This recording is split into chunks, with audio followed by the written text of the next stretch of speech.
Hi folks, I'm Craig Taylor, and as always a huge thanks for joining me here on my YouTube channel, The Bushcraft Padawan. Your map has been lying to you. Let me explain why. Before we dive into that, let's just remind ourselves about the relationship between the map and the ground and the ground and the map.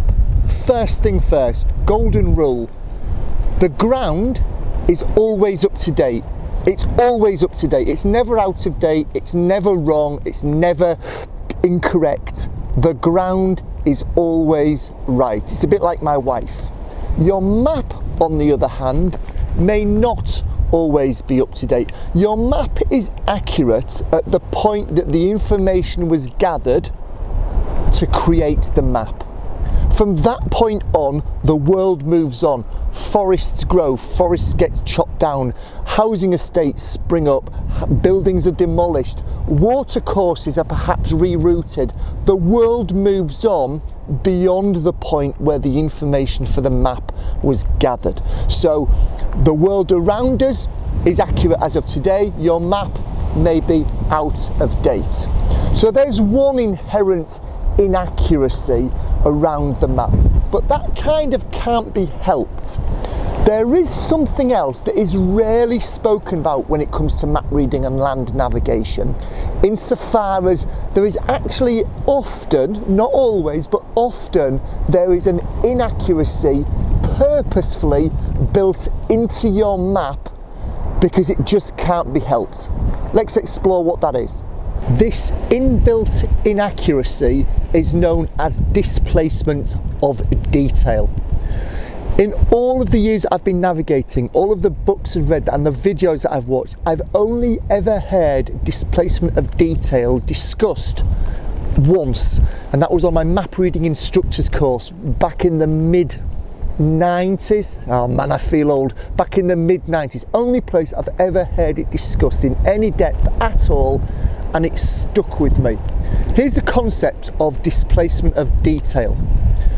Go into a city, go into a village, go into a hamlet, go into somewhere where there's a lot of stuff, a lot of landmarks in a relatively small space. It would not be uncommon to see something like a police station next to a church, next to a library, next to a telephone box. Those kind of key things that you would expect to see shown on a map. It's not unexpected at all to see those landmarks, those features in a relatively small space on the ground in the real world. Now in the real world, they each occupy their own space. The police station's over there, the church is over there, the public house is there, the telephone box is there. They each occupy their own space because they can. Bring that onto a map, and all of a sudden, because of scale and detail and things like that, it becomes incredibly difficult to accurately put those features where they actually are on the ground onto the map. Sometimes the cartographers, the people who design and create the maps, sometimes they need to displace that detail from where it actually is on the ground. Now sometimes they will just move it close by to where there is a space on the map. Literally, they will move the phone box and on the map put it over there because there's a space for it.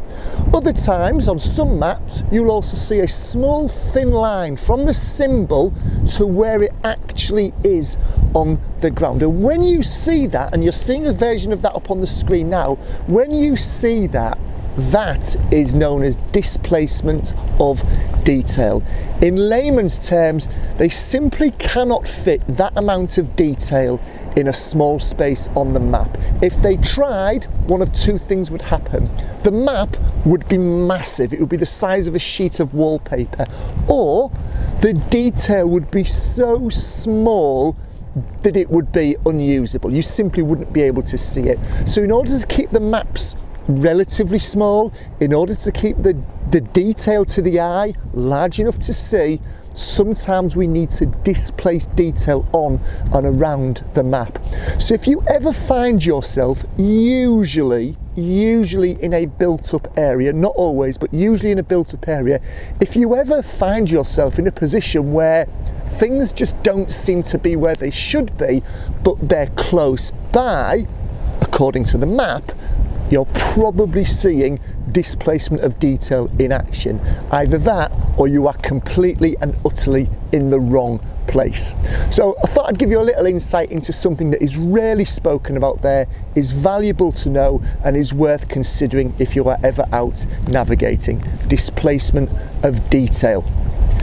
Little thing for you to do now, a little piece of homework here. What I want you to do is to grab a map of your local area, somewhere where you know.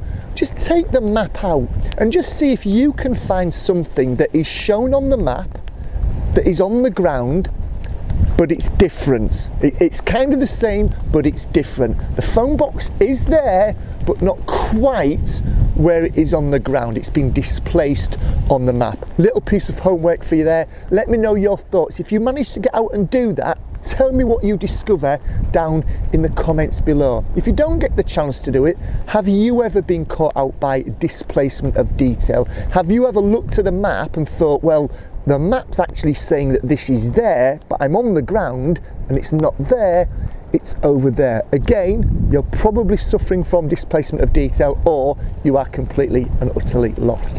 Thanks as always for watching this video. Apologies for any background noise. We're in the middle of a storm here in the UK. I've got a little lapel mic on for the first time. I'm hoping that it works and I don't have to come out and record this video, so apologies if it does get published but the sound quality isn't quite what it should be. I appreciate you sticking with the video to the end. Like, share, subscribe. You know what to do by now. I look forward to seeing you in my next video. Thanks for watching.